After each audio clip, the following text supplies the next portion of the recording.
Well, hello again there, YouTube. It's Petey Two Finger, and welcome back for another action-packed, exciting episode of MailBag. MailBag, what's in the mailbag? What's in the mailbag today?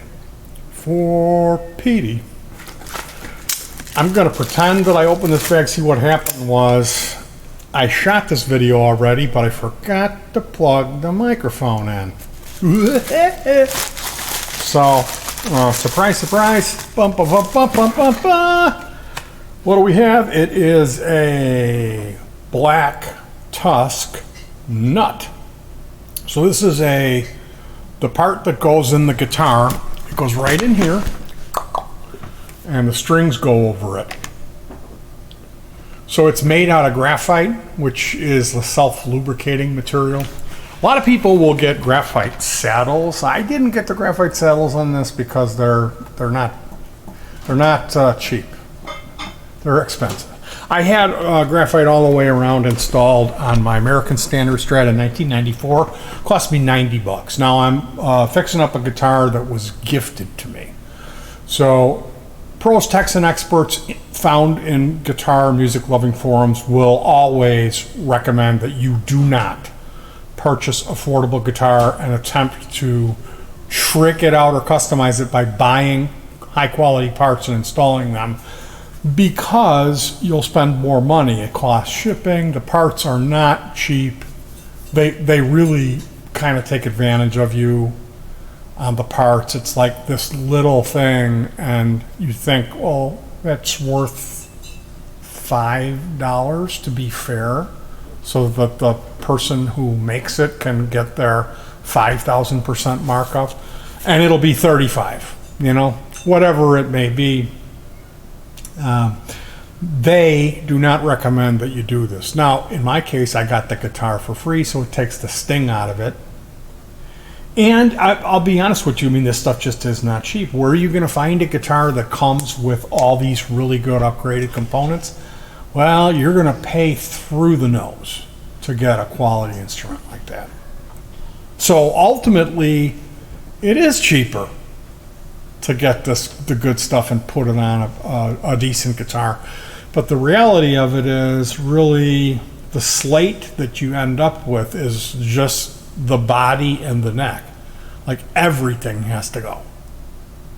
You need new tuners, you need string trees, you need a nut, you need the saddles, you need the tremolo system, you need the pickups, you need the pickup covers, you need the pick guard, you need new knobs. Maybe your jack is good. Maybe you need to replace the pins that hold the strap in. Those gotta go too.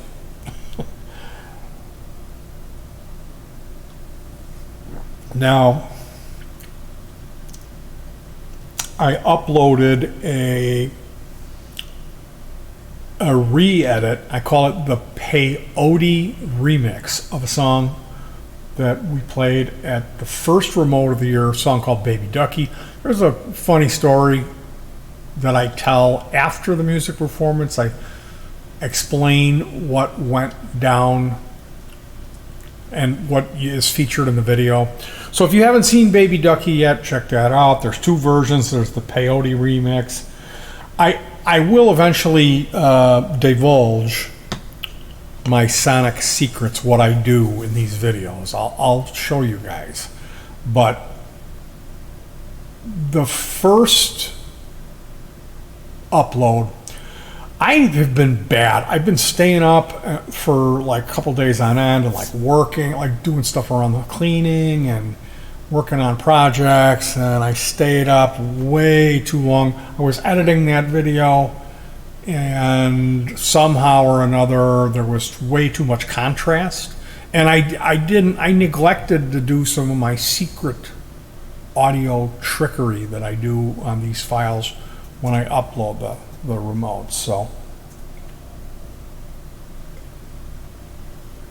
I watched the upload today, and I was shocked at the horrifically bad quality of the video. I thought, whatever I did, it isn't good. So I went back and played with that today. there's one special effect when one of the there's a monster that's shoot you. Before it shot this like a circular ray out of its eyes, and then all the coloring in the screen inverts for a second, like he shoots a death ray. And now that effect is, it kind of just, the screen just flickers at that point. So, wah, wah, wah, wah. Anyway, check that one out. Baby Ducky, the peyote remix. I worked on the pedal board today, and we're going to get to that. I want to show you guys some of the work I did on the pedal board, and we still have to finish the MailBag. I guess I'll talk a little bit. See, like, you start out and you got the video, okay? This is one track is the video of us playing in the pavilion. Then the audio for that is underneath that, and that's the microphone on the camcorder, okay? Then you have a 2-track version that's recorded off the mixing board. So it's digital audio, it's straight off the board mix, and I will run a compressor on that and an EQ.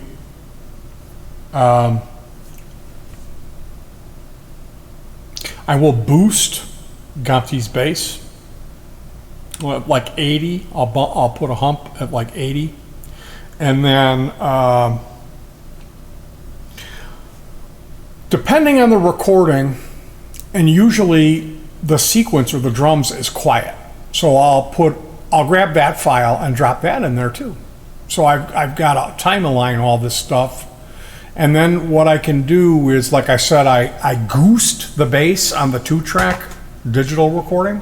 I will scoop the bass on the sequence, just the drums, and I'll put a smile EQ curve, so it's a lot of high end, so I can get that sizzle. If I want that sizzle in there on the cymbals, it's that track. Then I take the microphone, the camcorder version, which is usually kind of tinny, and it really captures the guitar frequencies really well. I'll double that track and pan it hard, and then I'll use a couple of different delays. I'll use like a Rat Shack reverb, which is kind of more like an echo than a reverb, and then another like a ping pong delay, but it's got a tape plug-in effect, so it sounds like an old-timey, you know. And once you get that stuff adjusted to where it's in time with the beat, and you get the repeats and the mix just right, you can play with the subtleties through mixing the track levels, the individual track levels, and then going in further and playing with the effects. So the master mix, I usually run like an EQ and like a plug-in EQ, and then a master bus compressor. So that's how I'm getting much better sound than I've ever been able to get. And if I strip away all these delays, there's some like clarity that you lose when you start putting echo on everything. So can you get some of that back from another track, or do you need to play with your mix levels on those tracks? It's kind of a balancing act, but maybe one day I'll go in there and show you. But let's get back to the MailBag. Let's see what we got here. Hey, it's the LED elements. I paid $1.99 for 15 of these LEDs. I have a desk lamp that stopped working, and believe it or not, the power supply is bad. The power supply was putting out some voltage, but not what it was supposed to. It's like putting out like half. And I've run into this before with these cheap Chinese LED desk lamps. I really like LED lamps because they don't produce heat. It's 94 degrees in Chicago. Now this is rated, this is a 3-watt unit, 240 milliamp current. I blew one of these up testing it already. So I'm going to try, I've got this 9-volt battery here. I had a 12-volt battery, and that smoked the unit. It also blinded me. I don't know if you noticed how much I've been blinking in this video, but that's because I blinded myself with this LED. So here's one of them. Mind you, I shouldn't point this at the camera. And it may very well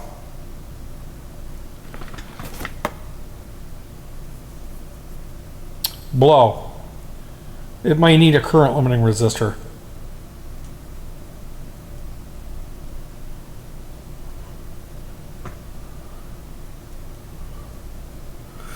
Okay, we got nothing here. That's not 9 volts. Let me try this one.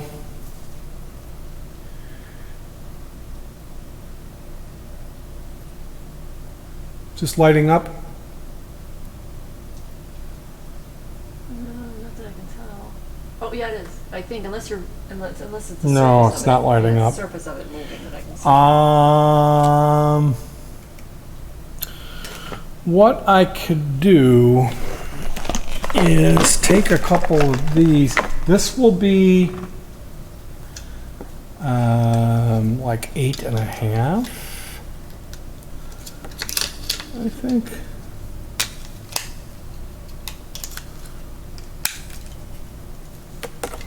Is there a fuse in here?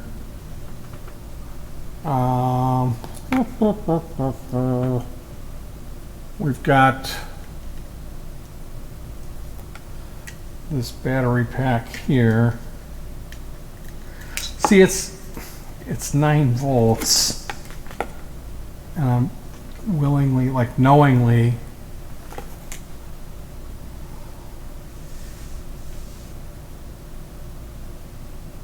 yeah. I guess when they say 9 volts, they mean it. I really do not want to hit this with 12 volts. Oh, you know what? I've got 9 over here coming out on a... Could you get me one of those clippies? See, this is going to probably blow. What are you talking about? A 9-volt clip? Or Yeah. There's in Fuzz Lab, if I reach up on the coat hanger wire on the left, there's a 2.1 mil female with alligator clips. okay. It's a great, I got them from Tata, and I'm always like, these things are great. We'll see if how she does finding this.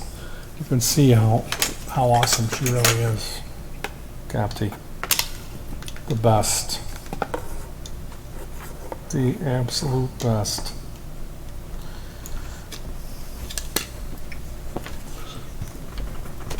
Oh! Da, da, da, da, da, da, da. How many other wives would be able to pull that one off? She knows what a 2.1 mil DC is. Pretty good, Gapti. Pretty good. Now, all the stuff that I dropped, and it is hot. It's a hot time in the old town tonight.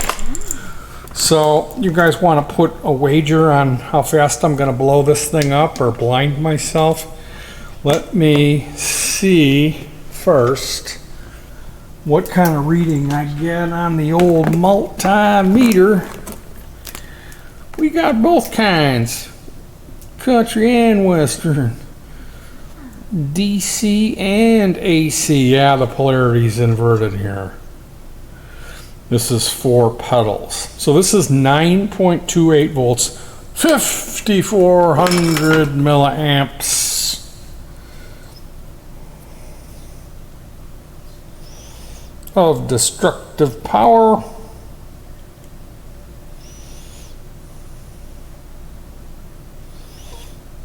Now I paid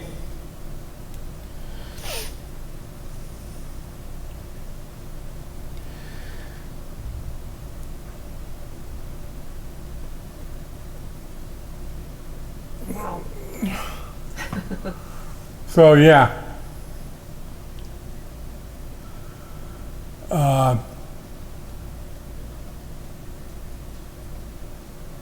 Sheesh, that's bright. This might just work. If we, like, obviously, I would want to get a 9-volt adapter that's somewhere around that. You know, I'm not probably, it said like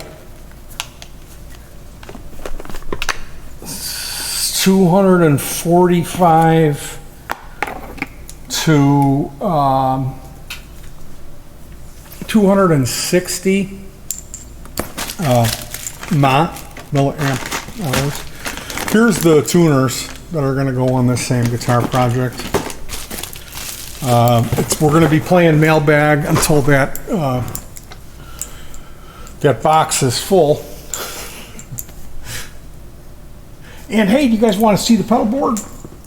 Oh, boy, it's getting hot. Okay, you already said it. This is going to be quick. So I did this today.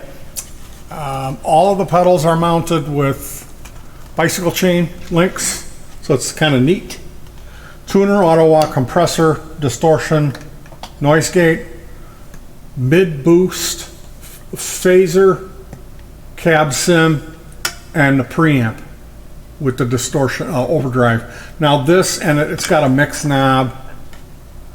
There's going to be a bass limiter that goes in this slot here. Now in the back, I've got this doubled up board here. This is where the battery packs are going to go.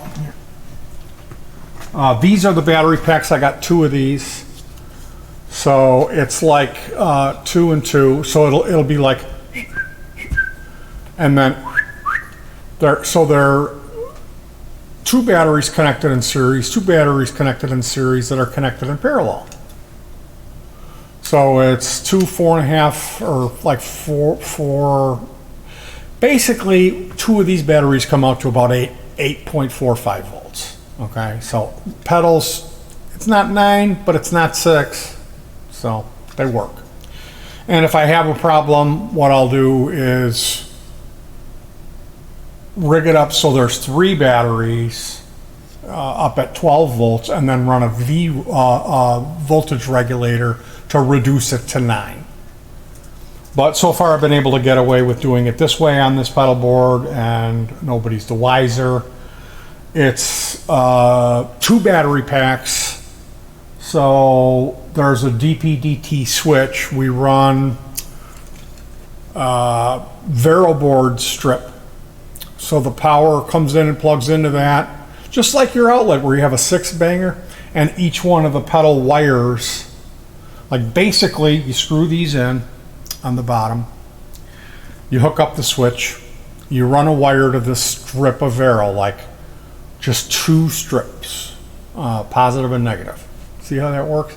And then wherever there's a pedal power jack, you go about 1 inch up, drill a hole, and then pop the the connector through the hole, and then you'll solder that into that Vero strip. And then when I'm done, I got this board, which is already all like countersunk, it will serve as a hood. What's under the hood, Petey? All my messy wiring done with my plumber's flux, so it's gonna burst into flames because Petey's such a horrible loser. Anyway, you guys, check out that Baby Ducky video. I got more MailBag coming. The amount of parts that I've ordered is silly. I got 2 guitar projects, doing this paddleboard stuff, all kinds of stuff coming, and you never know what we're going to see on MailBag. So I appreciate you guys tuning in. Make sure you do check out the Baby Duck psychedelic remix, or the first one. See if you can hear a difference in the sound on that. And make sure you at least listen to the story once. I kind of go and get sidetracked and tell some additional stories, but it all does come together, and there are some laughs at the end of that video. Of course, the laughter is canned that I have applied. My sitcom sound effect laugh tracks that I like to use. Anyway, you guys, thank you so much for hanging out and spending some time with me. It's really hot here. I took some ibuprofen and had a quarter cup of coffee. So I am flying high again, as Ozzy Osbourne says. I will leave you guys. I'll probably be up for 3 days because I had that quarter cup of coffee. Try to stay cool, hug your pets, and peace.